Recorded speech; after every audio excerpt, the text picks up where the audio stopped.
video kali ini kami susun untuk memenuhi mata kuliah Teori Belajar Bahasa oleh kelompok 1 dengan beranggotakan 3 orang, yaitu Hilda Aulina, Selly Auditia, dan Anggun Dwi Wulandari. Sebelum mengetahui apa sih itu teori behavioristik, nah di sini kami akan mengupas terlebih dahulu pengertian teori behavioristik. Teori belajar behavioris menjelaskan bahwa belajar adalah perubahan tingkah laku sebagai hasil interaksi antara stimulus dan respon. Dari sudut pandang pembelajaran, teori ini berfokus pada perilaku manusia sebagai dampak hubungan stimulus-respon terhadap lingkungan. Jadi teman-teman, dalam teori ini stimulus respon sering diasumsikan bersifat psikologis.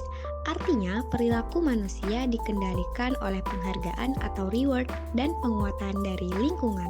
Nah, setelah teman-teman mengetahui apa sih itu teori behavioristik, sekarang kita harus mengetahui bagaimana sejarah perkembangan teori behavioristik. Behaviorisme muncul sebagai reaksi terhadap introspeksi dan psikoanalisis. Sebelum John Watson mempopulerkan behaviorisme di Amerika, Ivan Pavlov mempelajari perilaku hewan yang dikenal dengan panggilan klasik. Pavlov memulai penelitiannya karena ia merasa terganggu dengan kebiasaan anjingnya yang mengeluarkan air liur setiap kali pulang ke rumah. Setelah kejadian ini, Pavlov mengubah kebiasaan anjingnya dan mengajarinya mengeluarkan air liur hanya ketika dia mendengar bel yang menandakan waktu makan. Penemuan Pavlov ini paling penting dalam sejarah psikologi, ialah hasil penelitiannya. Dengan karyanya ini, Pavlov meletakkan dasar bagi behaviorisme serta studi tentang proses pembelajaran dan pengembangan teori pembelajaran. Behaviorisme sendiri pertama kali diperkenalkan oleh John Watson pada tahun 1913 dan banyak dipengaruhi oleh penelitian pengkondisian klasik. Watson menemukan bahwa semua perilaku manusia, baik emosi atau aktivitas fisik, sebenarnya merupakan ilusi yang dihasilkan dari suatu stimulus dan respon terhadapnya. Jadi, pernyataan ini ditafsirkan sebagai ekspresi penolakan Watson untuk mengakui eksistensi jiwa dan kesadaran manusia. Teori psikologi behaviorisme yang terakhir adalah psikologi sosial yang dikemukakan oleh Albert Bandura. Teori ini menyatakan bahwa proses perilaku dapat ditentukan oleh lingkungan sebagai akibat dari aktivitas meniru. Bandura menjelaskan bahwa pengaruh terbesar bagi seseorang adalah keteladanan yang diterimanya, baik dari komunitasnya maupun sosial budayanya melalui pembelajaran sosial. Teman-teman, setelah kita mengetahui bagaimana sih sejarah perkembangan teori behavioristik, selanjutnya kita harus mengetahui siapa saja sih tokoh-tokoh behavioristik. Tokoh yang pertama ialah Ivan Petrovich Pavlov. Ia merupakan seorang fisiolog Rusia yang terkenal dengan penelitiannya tentang refleks terkondisi. Karyanya tentang anjing yang belajar mengeluarkan air liur saat mendengar bel. Nah, karya tersebut menjadi dasar bagi teori behavioristik. Tokoh yang kedua ialah John Brodus Watson. Ia merupakan seorang psikolog Amerika yang dikenal sebagai bapak behaviorisme. Ia menekankan bahwa semua perilaku manusia dapat dipelajari melalui proses pengkondisian. Ia juga menerbitkan buku Behaviorism pada tahun 1913 yang menandai awal mula aliran behavioristik. Tokoh yang ketiga ialah Edward Lee Thorndike. Edward Lee Thorndike adalah seorang pendidik dan sekaligus psikolog berkebangsaan Amerika. Edward awalnya melakukan penelitian tentang perilaku binatang, yaitu mengadakan eksperimen hubungan stimulus dan respon dengan hewan kucing melalui prosedur yang sistematis. Tokoh yang keempat ialah Clark Leonard Hall. Ia merupakan psikolog Amerika yang mengembangkan teori behavioristik yang lebih sistematis. Ia juga memperkenalkan konsep kekuatan penggerak dan kebiasaan untuk menjelaskan perilaku. Ia juga menuliskan buku berjudul Principles of Behavior pada tahun 1943 yang menjadi buku teks utama behavioristik selama beberapa dekade. Tokoh yang terakhir ialah Bernard Frederick Skinner. Ia merupakan psikolog Amerika yang dianggap sebagai salah satu tokoh behavioristik yang paling berpengaruh. Ia mengembangkan teori operant conditioning yang menjelaskan bagaimana perilaku dikontrol oleh konsekuensinya. Ia memperkenalkan konsep reinforcement dan punishment dalam proses belajar. Ia juga menulis buku The Behavior of Organisms pada tahun 1938 dan Walden 2 pada tahun 1948 yang menjadi karya-karyanya yang terkenal. Setelah kita mengetahui siapa saja sih tokoh-tokoh behavioristik, sekarang kita harus mengetahui apa saja karakteristik behavioristik. Di sini kami memiliki 6 karakteristik behavioristik. Yang pertama, fokus pada perilaku yang dapat diamati. Behavioristik hanya fokus pada perilaku yang dapat diamati dan diukur. Hal ini berbeda dengan aliran psikologi lain yang mempertimbangkan proses mental internal. Kedua, penekanan pada pengalaman belajar. Behavioristik menekankan pentingnya pengalaman belajar dalam membentuk perilaku. Pengalaman ini dapat berupa pengkondisian klasik, operant conditioning, atau bentuk pembelajaran lainnya. Ketiga, pengaruh lingkungan. Behavioristik percaya bahwa lingkungan memainkan peran penting dalam membentuk perilaku, stimulus, dan konsekuensi di lingkungan yang dapat mempengaruhi perilaku individu. Keempat, pendekatan mekanistis. Behavioristik sering digambarkan sebagai pendekatan mekanistis untuk mempelajari perilaku.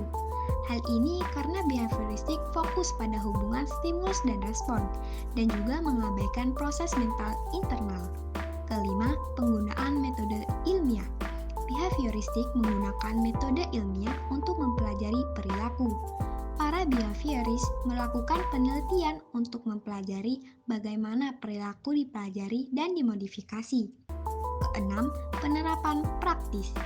Teori behavioristik memiliki banyak aplikasi praktis dalam berbagai bidang, seperti pendidikan, psikologi, dan bisnis.